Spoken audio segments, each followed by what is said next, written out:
Hello guys, and in today's video I'm going to be walking you through how to use Ableton if you're doing this for the first time. And well, if you want to know my credentials, well, I'm going to have to tell you something right here, bro. They don't exist. Okay, so now that you trust me, let's get into it. So firstly, we're going to load up to this page, and you just have to press tab to go to this view, which is the view you kind of want. You only want this view if you're kind of like a live performer or something. So this might look kind of overwhelming, but it's really easy once you know what's happening. You can pretty much ignore this whole top bar if you're just starting out, and these buttons, well, you don't really need to care about them. Maybe apart from this one if you have a bad CPU, which I do have, so I do care about that. So over here is kind of the stuff you want to use. So firstly, let's set our BPM. So I'm gonna make a synthwave song, so I'm gonna keep it at 120 BPM. Okay, so now I'm gonna delete all those tracks. So I just have this one MIDI track. So now if we come over to the left hand side here and we extend this bar out, this is a library of all our sounds and plugins and stuff. I have a bunch of these random plugins, but you won't have any of them. So I'll just be using stock plugins or free plugins. So firstly, I'm gonna make a bass. So I'm gonna use this free plugin called Vital, which is kind of an essential. Just whatever genre you're in, you do need Vital. It is basically a copy of this paid plugin called Serum, and this isn't the user interface. You'll see I've kind of customized it already. It will look a bit different from this. So this may also look kind of confusing, but it's fine. Firstly, I'm gonna make a bass. So for a bass, there's different types of waves, like sound waves you can use. So this is called a saw wave because it kind of looks like a saw. And then here on basic shapes, we can pick some other types of waveforms. So for example, this here is a sine wave, because if you do maths, you know that's pretty much a sine graph. And then this is a triangle wave because it kind of makes a triangle. Then this is our saw wave again. And then this is a square wave because it looks like a square. And then that's it. So for a bass, I'm gonna just initialize the preset again, so we have this saw wave. Then I'm gonna go down to filter and turn it on. I'm gonna change it to 24 decibels and turn the resonance down. What this does is this applies a filter which takes away all the high notes, not high notes, but like high tones from the saw wave. So if we turn the filter off, it sounds like this. But if we turn the filter on, it sounds like this. So for the bass, we're going to want to turn this down a bit. Now these are envelopes. So what envelopes do is, imagine there's time on this like x-axis here, right? So this is kind of a graph, and then this on the left side is like the volume. You can assign it to anything pretty much. So I'm gonna go on envelope 2, and then I'm just gonna drag the decay down a bit, drag the sustain down. So what this does is, over time, the graph goes downwards. So now I'm gonna hold and drag this envelope 2 to this filter cutoff, which basically means that if I click a note, then this will go up and then slowly come back down. So I'm just gonna increase the decay. So let's see that. See how it does that? So this controls how much of the effect you really want. So I'm gonna leave it maybe here. I'll experiment a bit with what I really want. I can always come back and change this later. But another advanced thing you can do is you can come over here. You can select a square wave and then just turn this knob up and turn this level down. Just kind of add some noise. And then another thing you can do is just add a sine wave an octave down. Now we have our sound. Let's go to making the music. To create a MIDI track, you highlight an area. You can either right click and say insert empty MIDI clip, or you can see here the shortcut Command Shift M. So personally I use Command Shift M, it's much easier. So now we can drag everything away and drag this bottom window up here. So this is just a piano roll. If you click a note here, then it'll play that note. Now what you want to do is you need to make sure this piano button is unchecked, which means all your shortcuts are going to work. Click B on your keyboard to bring up this pencil. This pencil means you can click in notes. Select your scale, or at the top. So personally I'd like to stay in a major key, G sharp, sure, why not? And then if you're really new to this, you can just click the scale button up here which means any note you click will be in the scale of G sharp major, which makes it pretty easy to do stuff. So what I'm gonna do is I'm just gonna drag this note along, and I'm gonna make this just kind of chord progression. Actually, no, I'm gonna go into the minor key.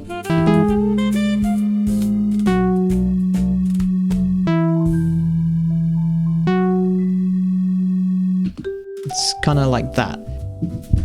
This is meant to be a bass, right? But this is too high to really be a bass. So what we can do is we can select these notes, click shift, and go down with the arrows. Then for synthwave, I kind of want a rhythmic bass, so I'll hit Command E to separate them like this. Not that much though. If I right click on here and I go down to fix grid, this is kind of how these lines are split up. So if I click 8 bars, then if I click a note, then it'll go for 8 bars. So I want this on 1/8, which means in a bar there'll be 8 notes. So 1, 2, 3, 4, 5, 6, 7, 8. So when I hit Command E, it'll split them into 8 separate notes.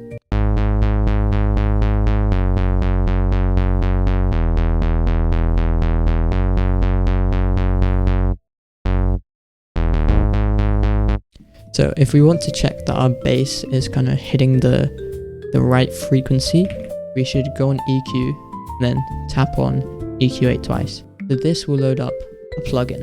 So what a plugin is it can alter the sound of an instrument. So we can drag this up to fill the whole screen. So we can click this one here, and it shows us kind of the frequency of our sound. So you want to look at the biggest kind of bump. So we want the biggest kind of bump to be between, as you can see here where my mouse is, 40 hertz and kind of 80 hertz ish. So if it's not, then just adjust the notes. You can see our first bass pitch is around 50.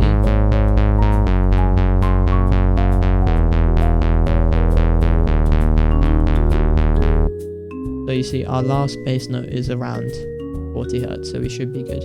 We can just drag this down, and we can remove this if we don't need any use for this anymore. Now we know our bass is in the right octave, we can go over and make some drums. What you should do to make a new MIDI track is click Command Shift T, which makes a new MIDI track. And if you want to make a new audio track, then it's just Command T. So let's delete that track and let's work on our new MIDI track. So a good way to start off with drums is to get a drum rack. So here on this plugin, we can load up sounds. We can load up different sounds and then play those sounds. Let's look for a kick drum.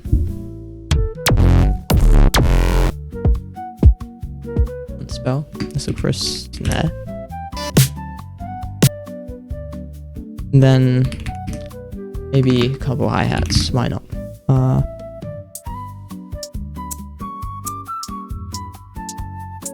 So now we can do the same shortcut as before, Command Shift M to make a new MIDI clip, and now we can just put in a drum group of what we want. So I would recommend putting a kick on every beat so you can see every beat here. So every beat. And then we can click B again to select stuff. You can select all these notes, hit Command D, which duplicates them.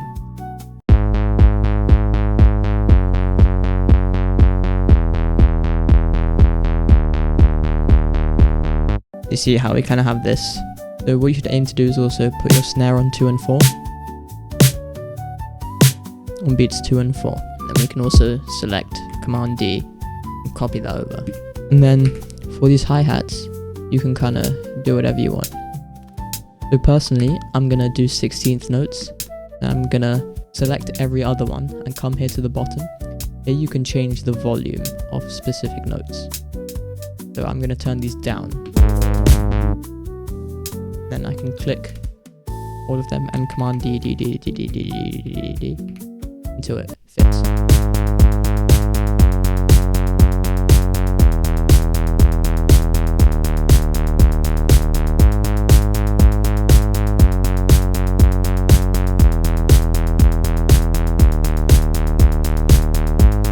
stuff might get a bit distorted and messy. So to combat that, we can come over here to the bottom, click main, then extend our library again, search up independent. You can kind of just put that on and leave it, and then kind of all your distortion problems will be fixed. But basically what it is, it limits the audio signal that comes in and comes out. So if we don't have it on, you can see at the bottom it's clipping, which means it's kind of distorting, and if we turn it on, then it'll be green. So we want that. You can also add other things to your master channel if you really want, like a compressor, just a light compressor, or like a EQ or something. But personally,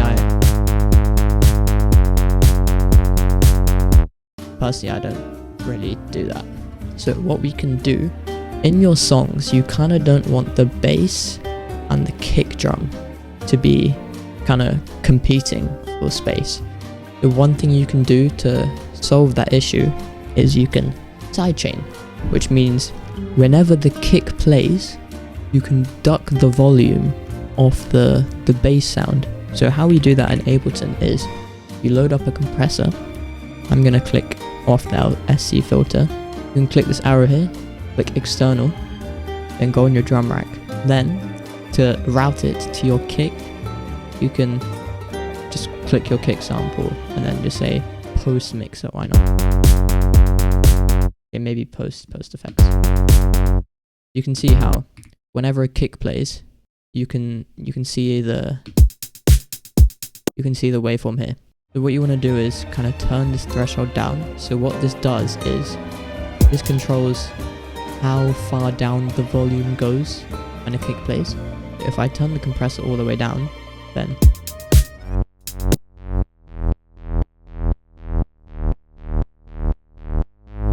and also these settings over here, you should put that infinite tag 0 and then leave the release. So since we've dragged the threshold down, the bass doesn't play when the kick does. It's kind of aim for maybe 10 dBs of compression, that's good. This bass is also kind of too loud, both of these are too loud. So what I can do is I can hold shift, select both of them, and then click the arrow keys over here on these numbers. These are the volume knobs, so we can just turn them down.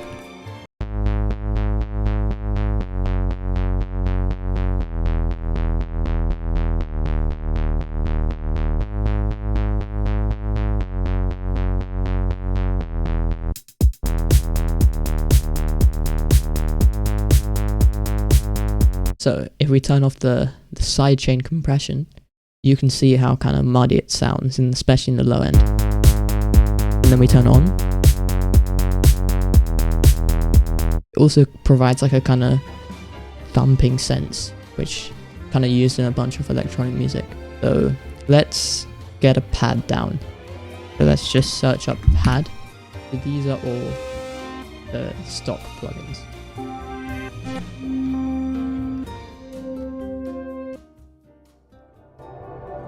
Let's use this ambient pad, why not? Control Shift T to create a new MIDI track, then do the same thing as before. But for this, what I prefer to do is I take the bass notes, and what I did there was I held Option and I dragged it, which copies the bass. So what I can do is then I can delete all of these notes. I can hold Shift to select multiple at a time, and then click backspace, then hold these, click legato, just extends them. So now from here, what we can do is we can Command C, Command V to copy and paste, then go up 2 notes. So these are 7th chords, because in music there's a 1, 2, 3, 4, 5, 6, 7. So a main triad, which is just these 3 notes. They consist of the root, which is just G sharp, then the 3rd note in the scale, which is this B here, then the 5th note, which is a D. But what we've done here is we've added a 7th onto it, so that here's the 6th, here's the 7th. So these kind of chords sound more lush. So it kind of has this creepy sound. So we can process these using effects. So what we can do is we can put an audio effect rack. You don't always have to do this, you can just drag the plugins on, but personally I prefer using an audio effect rack, because what happens when you just use plugins is, if I bring up a reverb here, the dry wet, it's kind of 50% right now, which means 50% of the signal is dry and 50% of the signal is wet, which kind of just decreases the volume of your dry signal, which I don't want.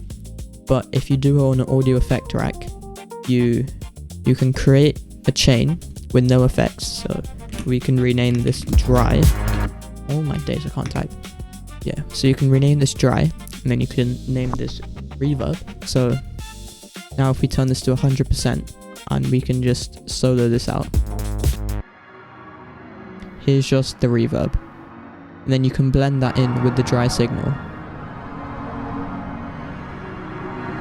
So you still have the dry signal here, but you also have this wet signal, which you can add on top of the dry signal. I actually don't like this pad anymore, so what I can do is I can just search up pad here, and I can go through the results.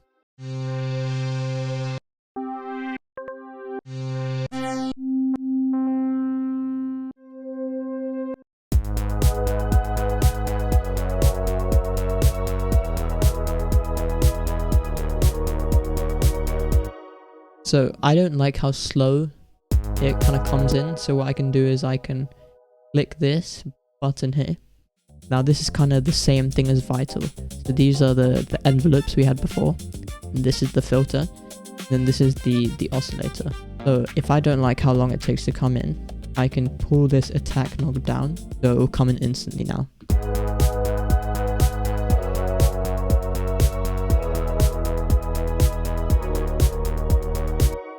So with reverb, let's kind of add this reverb here. So what these knobs kind of do is, this is the filter. Personally, I just kind of leave it because I don't like much high end in my reverb. But pre-delay means this is like a delay on your sound. So this number means that the reverb will only take into effect 2.5 milliseconds after the sound plays. So if we turn this to 250 and we solo this, once I click space here, the reverb will come in after 250 milliseconds. You see that? So personally, I'll just leave it at 2.5. The size doesn't really matter. The decay is just how long the reverb will last for. So this reverb, I want it to be really long and dreamy. So if we solo the reverb again, if we turn it down, it's really short. If we turn it up, it's really long. Personally, I think 3-4 seconds, good balance. Stereo, don't need to care, and these two don't really need to care. Just turn the wet up to 100% if you're using an audio effect rack. So if we mute this, and then we just add a normal reverb,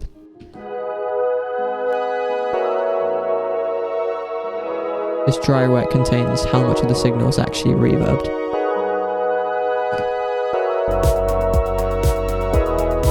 If I want to turn this down, I can just click that and type a number, or I can use my arrow keys, or I can use shift arrow keys for finer margins. Personally, I just type in the number.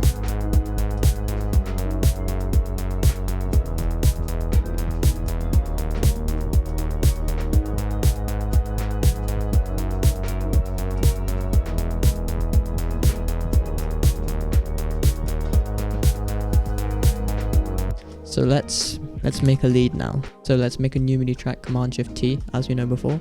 If I just search up lead, something might come up. So we have this stab lead. Let's Command Shift M, move everything, makes everything kind of cleaner, and then these are kind of multiple notes at once, which is something I don't want in a lead.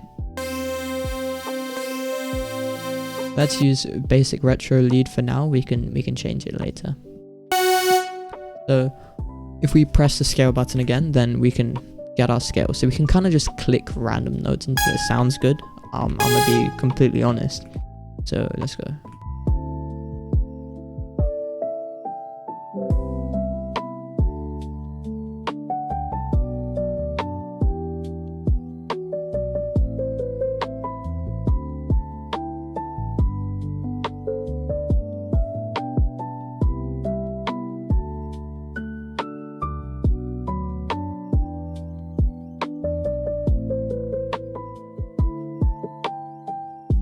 So kind of got my lead here, and this is what it sounds like.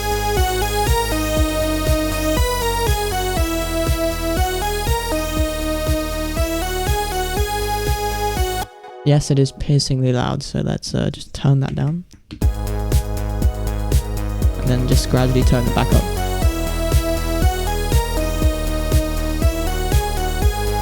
So I kind of want to soften this attack up.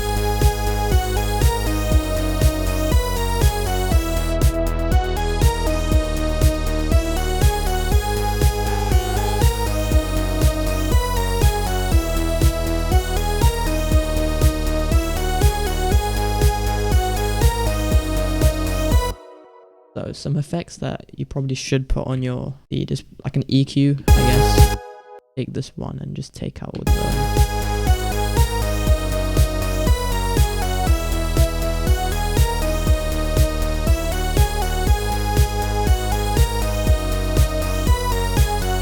Now I kind of don't like this lead sound, so I'll get a new one. But before that, let's see another way to add some reverb. So you see at the bottom here how it says reverb and delay. This is our reverb and this is our delay. But these are called sends, because if we turn this up, it sends that many decibels of our audio signal from here into this reverb, which will then get the sound back here, and then it will just make it reverbed, I guess. So if we turn this to 0 and then we gradually turn it up, you can hear the difference.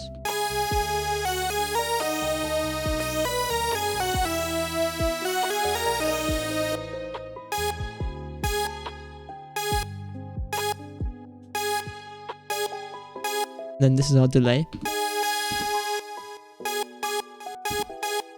So personally, I'm just gonna crank that up. So let's look for another lead and I'll check in if I find anything.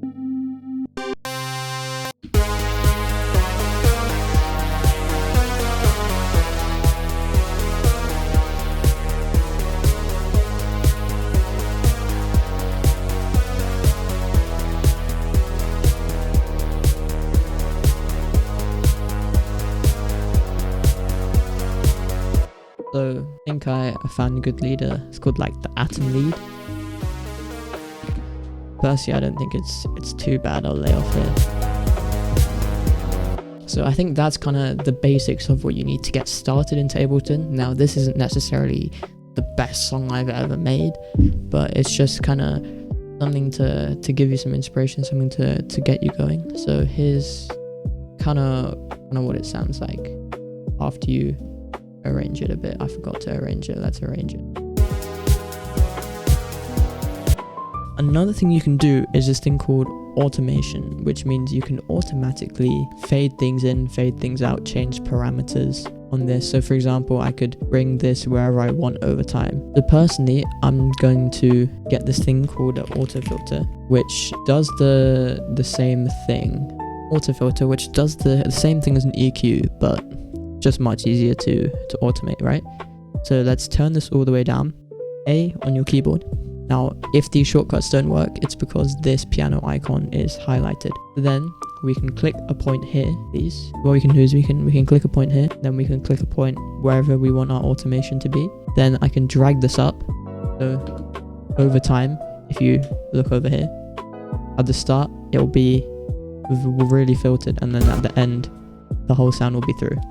And what we can do is we can hold Option or Alt and then drag this around to create some curves. So I'm going to do a slight curve here. You can see how it fades in.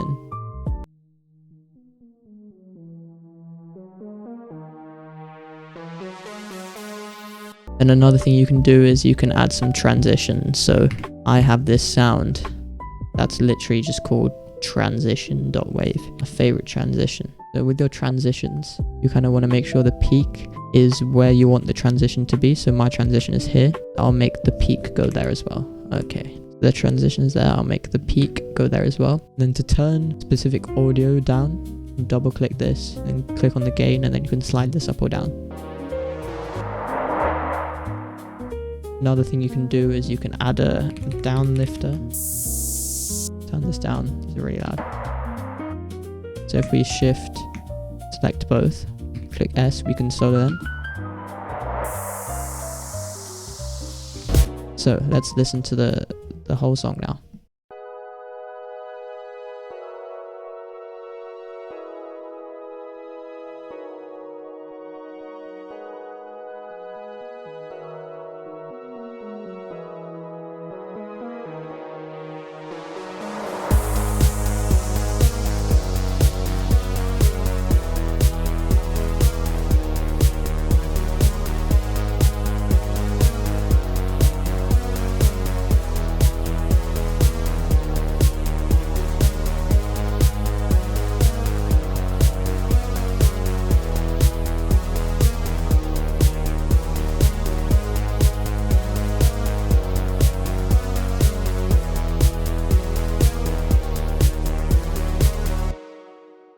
So thank you for watching. Goodbye.